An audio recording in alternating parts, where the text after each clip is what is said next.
Thank you for joining me. I'm Monty McKinnon.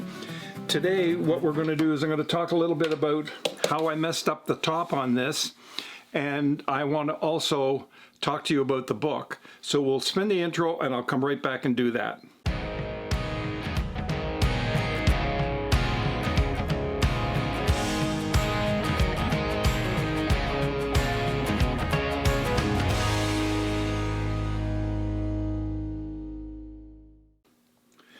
Okay, we're back. First, let me say thank you, because I have literally had hundreds of you purchase this book in the paperback and in the Kindle e-version, the download version. I have since changed some things in the book, so that's all good, and I want to thank you very much, and I hope you're enjoying the book. And if you are, would you be so good as to put up a review on the book? If you don't like the book, would you be so kind as to put up a review on the book, because that helps me. I am writing another, and we'll have that for you shortly. But in the meantime, that one is doing very well, and you seem to really enjoy it, and I've had a lot of feedback, so thank you so much for that. Now, to the guitar. This has been a tough week because I've had nothing but difficulty with this guitar this week. The binding just did not go well, and the way you normally put in purfling is you take a chisel and you take two pieces of purfling, there they are there, and you put one over top of the other, and you simply take your chisel, put it on an angle, and you cut it. Once you've done that, you've got an angle that's going this way.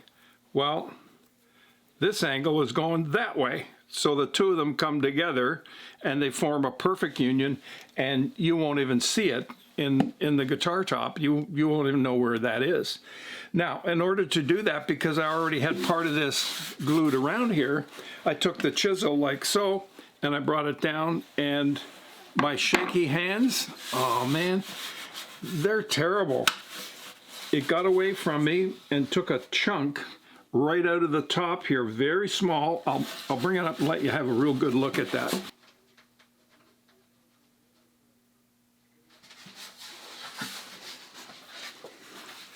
So what I've done to repair that, the first step I've done on that was I got another piece of spruce, which is a match for the top here.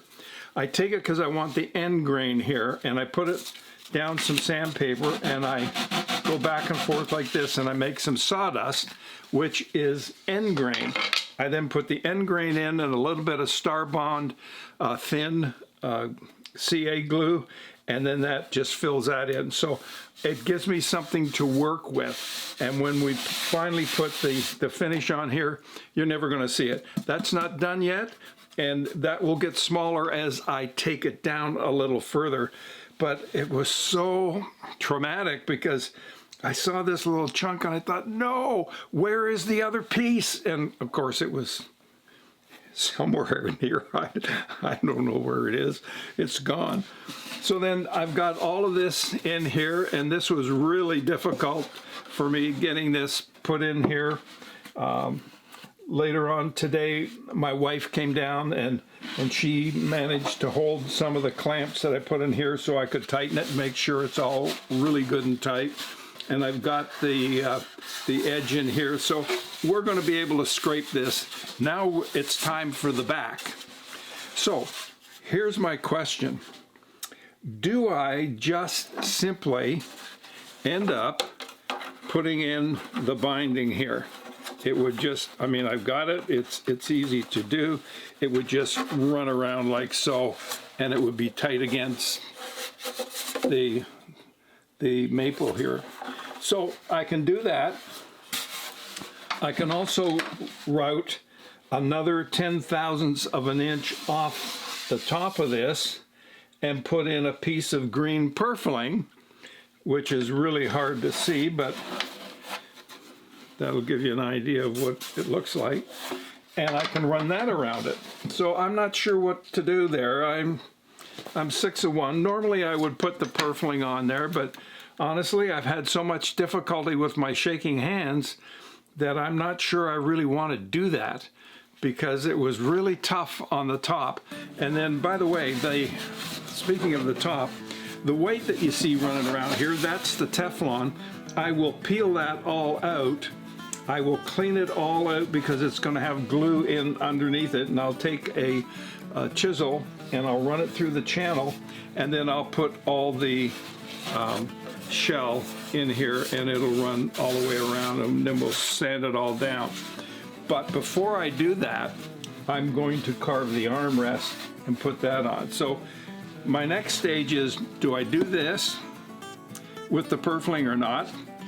And then I will do this. So I would like to hear from you as to whether or not you think I should do the back with the purfling or not. You see what the sound port is looking like. It's looking pretty good. And it'll still have the green purfling running around here. We'll still have it coming up and running on the sides here and then down and on the back. So it will run around the outside of the guitar, and we'll be good to go. By the way, this thing is so light. Oh, it's amazing how incredibly light that is. I'm even liking the sound of that. So that's it. That's going to be it. Tea is the drink of champions. What more can I say? It's as simple as that. So I'll just leave that there and say thank you very much. I appreciate you coming and dropping in. I value your time and your input. There are links down below that you can check out. And don't forget to subscribe if you haven't already. And I'll see you in the next video. Bye for now.